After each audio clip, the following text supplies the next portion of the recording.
Iowa State and TCU both now eliminated from Big 12 championship contention. Not quite, but there is zero margin for error left after they coughed up extremely winnable games today on the road. Welcome into the channel. I'm John Kurtz. The Big 12 is open for business. This is the best Big 12 podcast on the planet. Appreciate everybody for tuning in today. Okay, so Iowa State goes down in Boulder 24-17.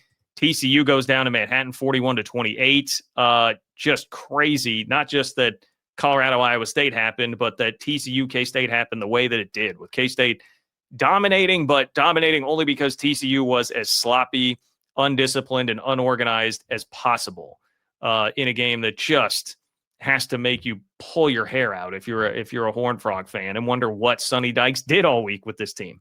I'll get to that in a moment, but Colorado, first of all, shout out to Colorado on a week when Deion Sanders had a 16th surgery in the last 3 weeks. There's a ton going on, obviously, for these guys outside of just what's happening on the field. They had back-to-back games where they jumped out to huge leads over teams that were big favorites in BYU and TCU and coughed those leads up and couldn't win. And it happened again until Colorado made the plays this time when it mattered in the fourth quarter to get the win. And I know there's controversy, Iowa State fans. I totally understand. I'm with you. Should have been a PI call. But Caden Salter also made a big play, in the Iowa State, or the Colorado defense, rather, made a big play. But, you know, you look at the beginning of this game, it was playing out pretty similarly, I thought, to jumping out with double-digit leads against BYU and TCU for Colorado. Like, they were playing pretty well at the beginning of the game. Iowa State offense was struggling to finish drives, and Colorado has a 7-0 lead. But then Iowa State gets back into it. They have the 10-play, 96-yard drive to go up 10-7. And I thought at that point, all right, yeah, like Iowa State's going to be fine from here. They should be okay. And no, here comes Colorado. Third quarter, Omarion Miller has a 70-yard touchdown catch and run from Caden Salter. And this is when the offenses really got going. You had some back-to-back scores, another long drive for Iowa State. Colorado comes right back. They get a great touchdown pass into the back of the end zone from Caden Salter on a huge play.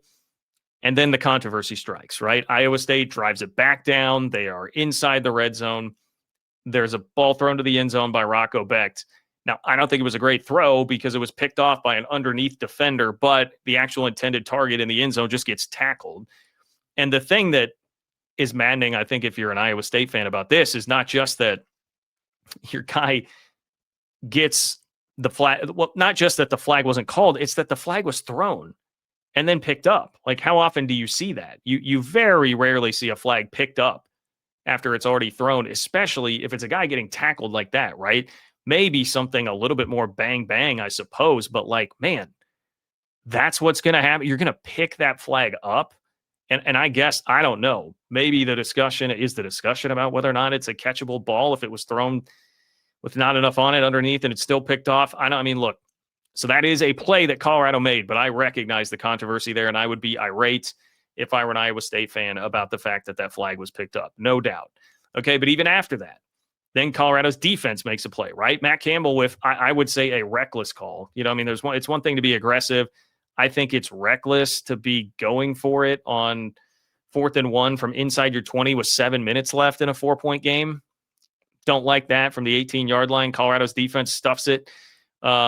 So that's definitely a tough one. You know, that's a tough one, but give Colorado's defense credit.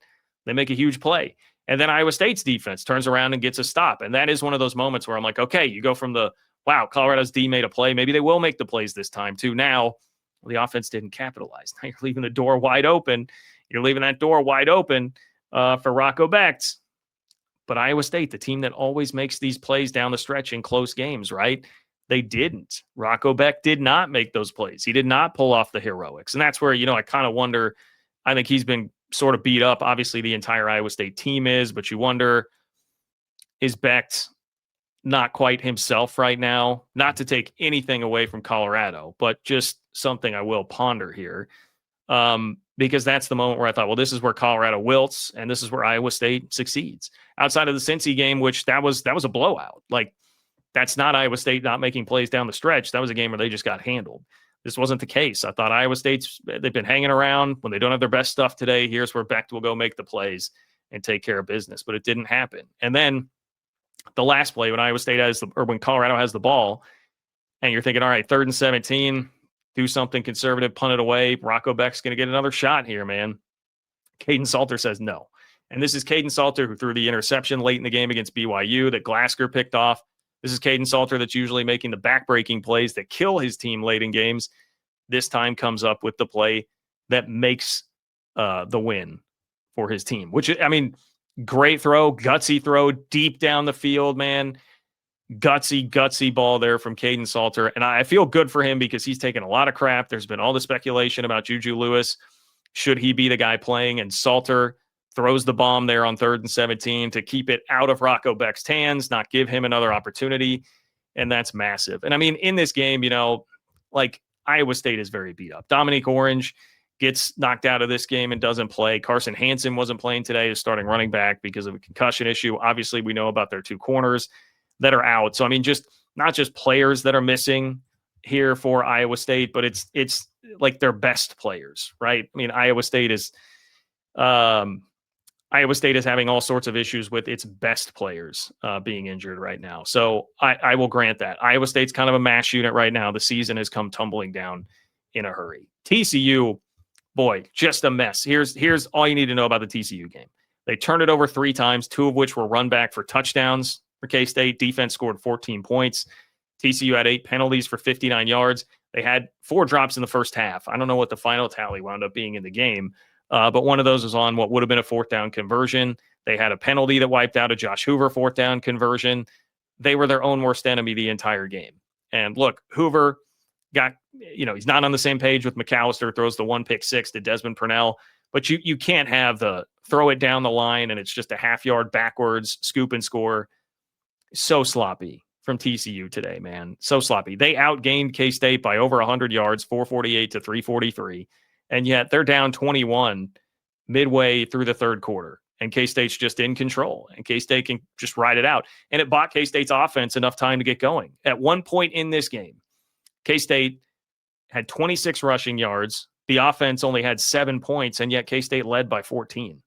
That tells you all you need to know about how TCU played today, man. Just sloppy. And that's even on a day like they had a little bit more of a running game, right? I mean, I guess I looked down and it was only 72 yards total, but Kavorian Barnes had 12 carries for 81 yards. And this is where I would say, hey, Sonny Dykes, you probably should have stuck with the run more, my guy. You probably should have stuck with the run more. So lots of things going wrong for TCU. Very sloppy in a game where they had everything to play for. Now you've got literally no margin for error if you're trying to make the Big 12 championship game. And this was a game that should have been very, very winnable. Now, that's not to say K-State's not playing like a different team, because K-State absolutely is playing like a different team right now. I mean, there's no doubt about that. And that's the maddening thing. If you're a K-State fan right now, you're like, had this team been playing the entire year, we'd be 5-2, maybe 6-1 right now. Probably 5-2. I would say like this K-State team we've seen the last couple weeks since the UCF game, that team would probably be 5-2 against the entirety of the schedule. They're a wildly different team, and that's even without Dylan Edwards, who didn't play again today, right? They're having some issues with him. But yeah, like I guess you can't do anything about that. If you're a K-State fan right now, you take this and say, all right, sucks that we lost last week in Waco, because if we had not, we'd be 2-1 in the league. 2-1 or 3-1. We'd only have 1 league loss, and we'd be going to Kansas after a bye week in a game that's certainly winnable, obviously tough, but certainly winnable. Like, we could have really picked up some momentum and maybe been a factor in this conference race. Now, because you coughed up a 14-point lead with the ball in the 4th quarter in Waco, you're just going to be a potential thorn in the side like Kansas was last year. You know, I mean, I think that's kind of what's left. But that's a hell of a lot better than it was looking like for a while there when it seemed like this team was destined for like 2-10, right? So credit Chris Kleiman and staff for keeping the wheels on and not letting the bottom completely fall out. So anyway, we'll be talking a lot more about this tomorrow on the live show. Keep tuning in tonight for some more instant reaction for the night games. But for now, a couple of crazy games in the 2:30 window. Colorado beats Iowa State. K-State thumps TCU. Like the video, subscribe to the channel, tell your friends, and I will talk to you all soon.